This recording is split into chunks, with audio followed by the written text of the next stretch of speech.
when the worst people in the world that have the most amount of violations of all kinds of crazy stuff, like something like racism, apartheid, anti-culture, and probably a crime rate that makes Detroit, DC, and whatever the worst crime rate in the United States is, look good, right? What am I talking about? How about South Africa trying to tell the world that Israel is committing genocide? Let me tell you something. I've heard of insanity. I've seen insanity. I have an ex-wife. However, this truly takes a cake that Betty Crocker isn't baking. Welcome, guys. My name's Stuart Brisgell. That's David Solomon. This is a podcast that is devoted on giving uncensored, unfiltered conversation on a wide range of topics. And that's why we call it the Rant Network.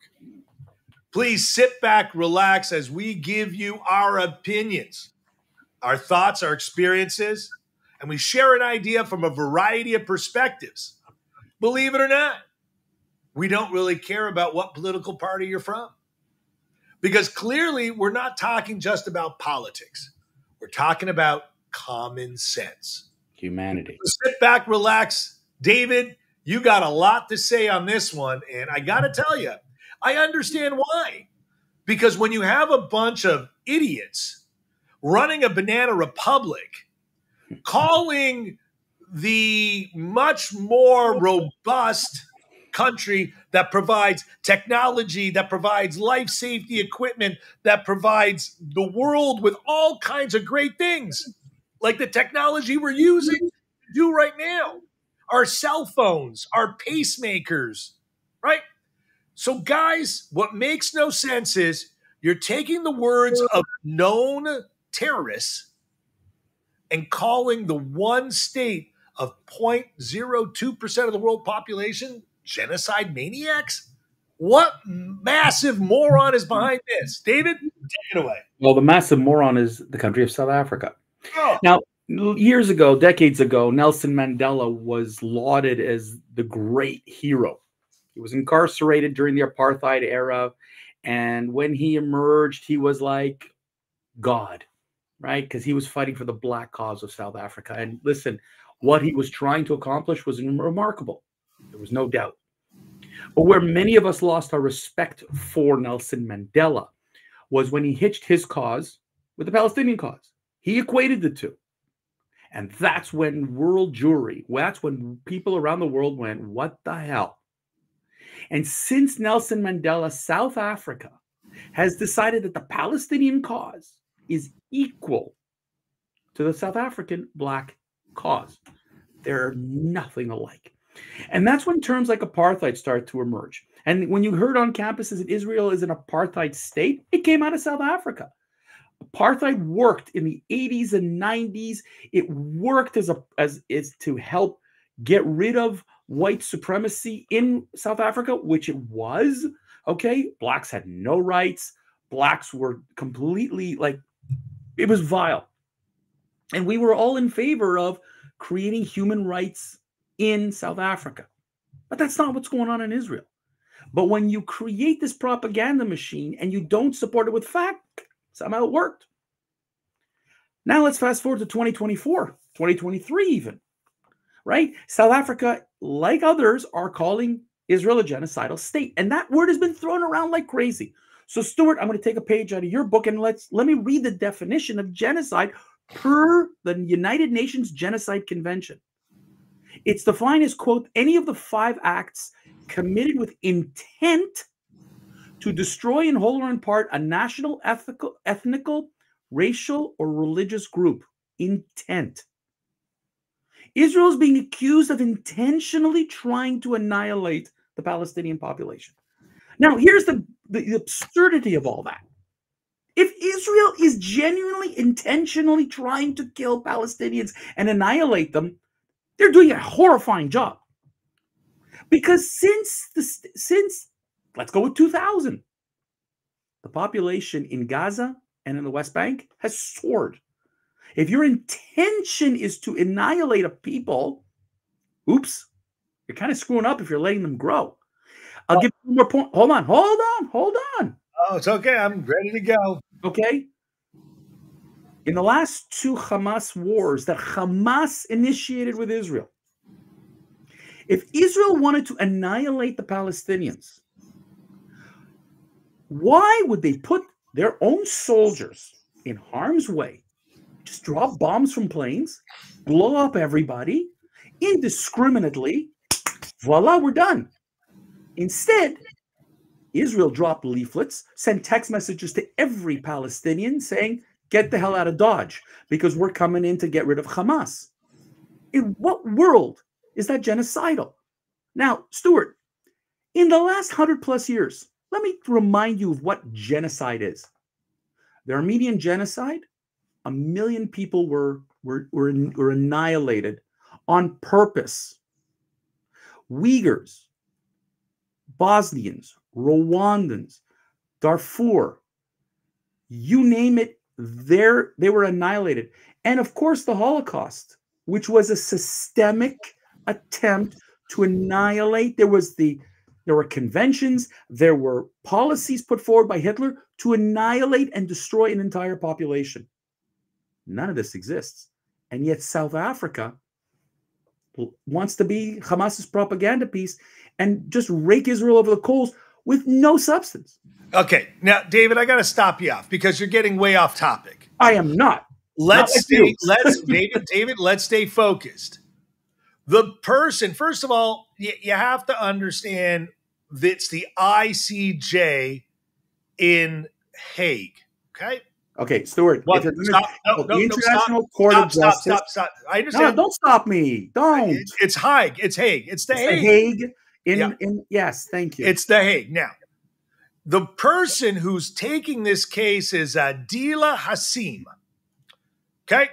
Who publicly won't disclose her Muslim religion because she doesn't want to seem as if she's being biased. She graduated, right, in the United States. Well, first of all, she went to the University of Natal, which is a South African province, right, which became later KwaZulu-Natal.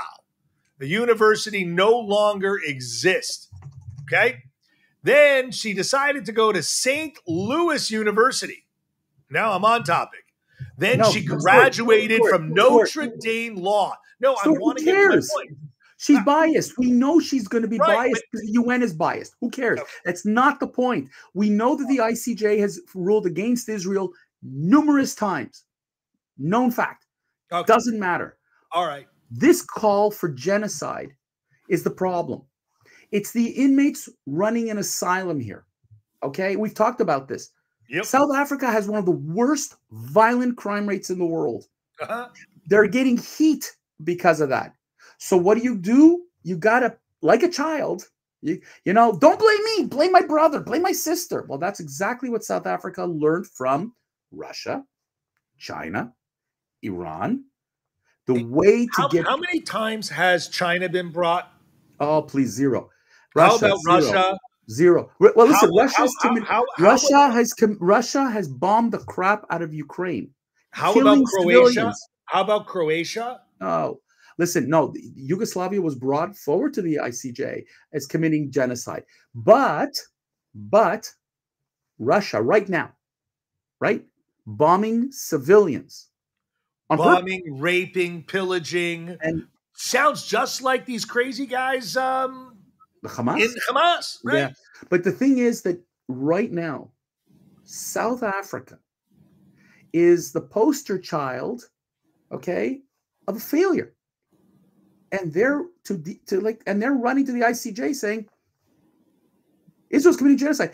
But the worst part is, Stuart, that these left-leaning governments, like yours, like mine, are being pressured to support South Africa because they want to force Israel to a unilateral ceasefire. It's all Israel's fault all over again. We are on Sunday. It will be 100 days since the October 7th invasion, murder, rape, burning by Hamas. Hey, but you know what? You don't hear in the news anymore. You know what? Hang on. Where are the rest of the hostages? Lord only knows. Hamas released a video of 4 girls beaten, tied up, and the world stays quiet.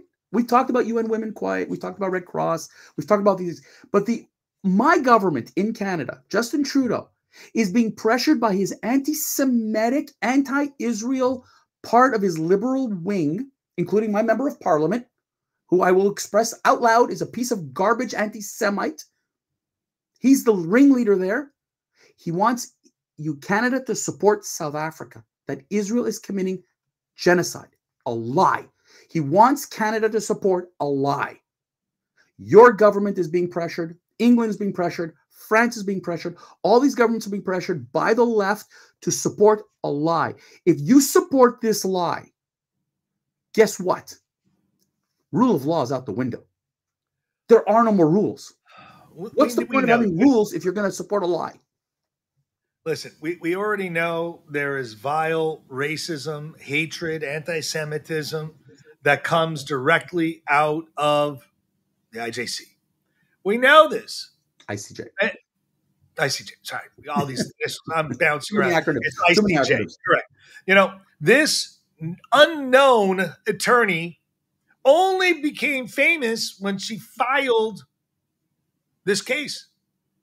Well, you know, she's a nobody. She's a nobody from a banana republic who now has the international stage. Listen to me. You know that the United Nations, when they sent in 2013 to Gaza inspectors, right? United Nations inspectors, neutral.